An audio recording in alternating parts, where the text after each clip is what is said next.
This is AI.R.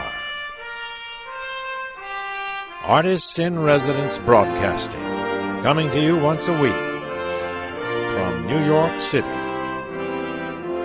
I'm John Cullum, an actor, and this is my wife, Emily Frankel. I'm Emily, the wife. That's right. Okay. She's a writer and a dancer, or was a beautiful dancer at one time, and still is as far as I'm concerned. And she writes blogs or posts daily, and one of them is called Art is Long, Time is Fleeting. And I'm going to read part of that post right now. It's a turned around version, poetic version of the title of this post. Art is fleeting, time is long, and the grave is not my goal. Since dust I am, to dust returning, first with words I save my soul. Well, I don't know much about art, except my own art. Dancing. I know about dancing. Well, I know about acting. And I don't want to tell everybody how easy it is because I'm afraid the whole world will begin to act. All right. The post that I wrote was inspired by a guy named Tony Hawk.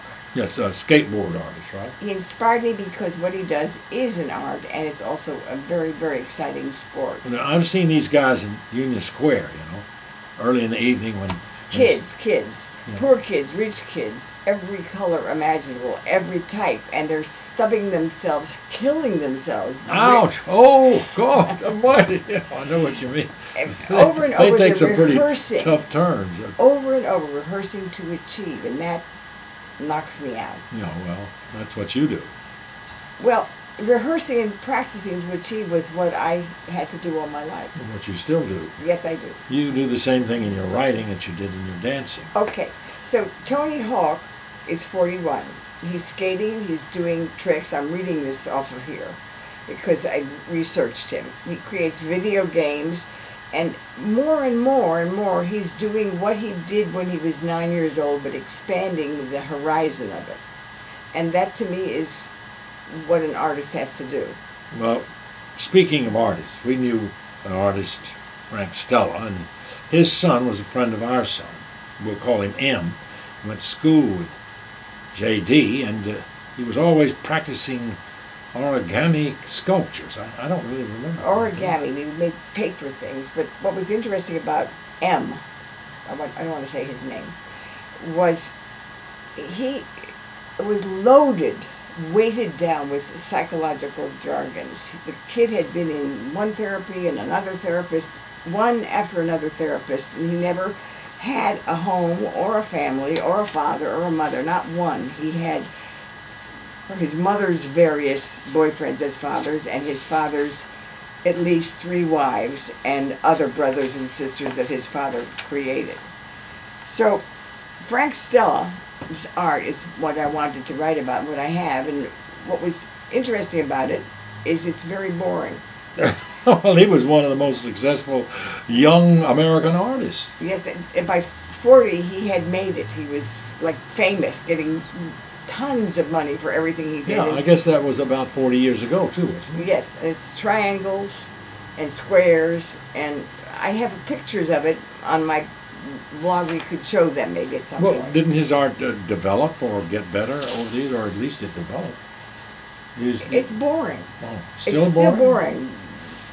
You mean he developed it into the same thing, which A is higher and higher version of boredom. Of boring art.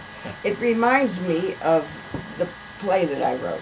What, boring? No. I remember the play we did, my first play, One Fine Morning in the Middle of the Night. Oh my God, The we're going to get title into of that? The title was One Fine Morning in the Middle of the Night, 2 dead boys got up to fight. Back to back, they faced each other, drew their swords, and shot each other. Well, you didn't write that play. No, Harold Schaefer wrote that. I didn't use my name. It is because I felt that a lady writing a play like that would be in real trouble. Well, why do you think that? It was a pretty wild play, Anyway, I had to direct it. we directed it. We did it in a Renaissance house, an old bums hotel on Liquor Street, which has now been deluxed and made into something lovely. But we did it in a courtyard. Yeah. There was 2 courtyards together. You know, do we have time for me to tell a story about how you created that play based on the idea of doing it in a parking lot? Well, I'd rather talk about, because we're talking about Well, artists. we'll come back to that someday. That's a very interesting story. Okay. But the artist, Frank Stella, reminds me of the artist that I put in my play, which was an artist. I put artist in this One Fine Morning play of contraries. So the great artist was the artist who painted white on white. The great musician was the musician who created music that you couldn't hear. You could perceive in your bones by the sense of its palpitations. And there was there was a museum there too, an underground museum that nobody could find. There was a museum, and then there was also the dancer, and the dancer didn't move. That's it. That was the dancer. Nothing. Yes, very significant. So as the dancer, full of symbols. What did that mean? Emily? Long plie. What did all that mean? Well, it was Emily? my comment about what the world was.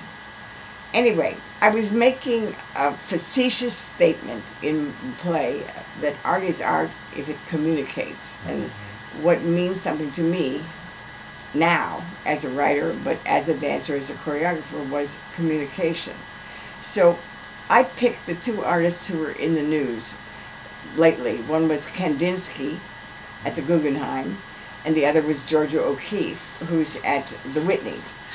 Kandinsky creates and expresses whatever his realities are in wild paintings that I don't understand, but somehow they do communicate a sense of this tormented guy. Mm-hmm. You see things like that. Yeah, but he's not boring. No, he's not boring, but it's communication in a way that I am not sure I wouldn't want to be like that when I grow up. You just have to let it flow over you. Yeah.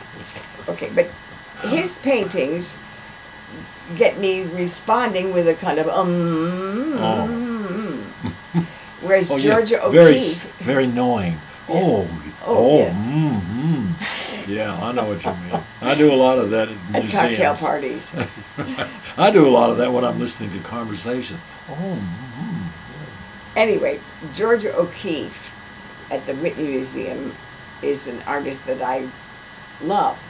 I do not say I understand her.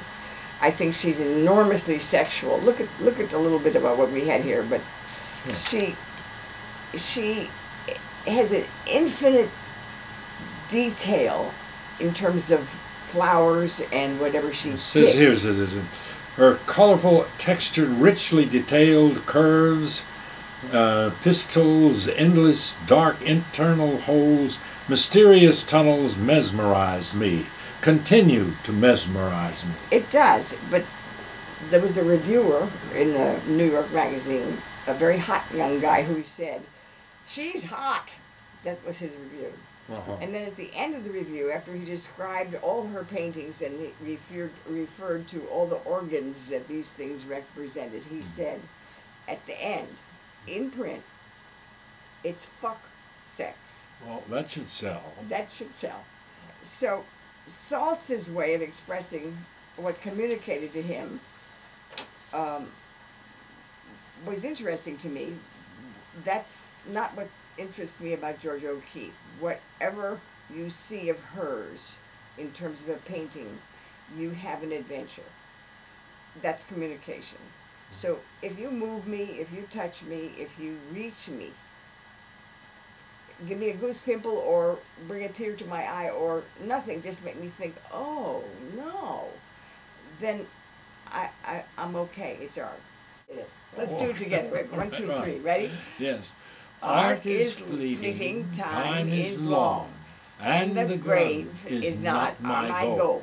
Since dust I am, to dust returning, first with words I save my soul.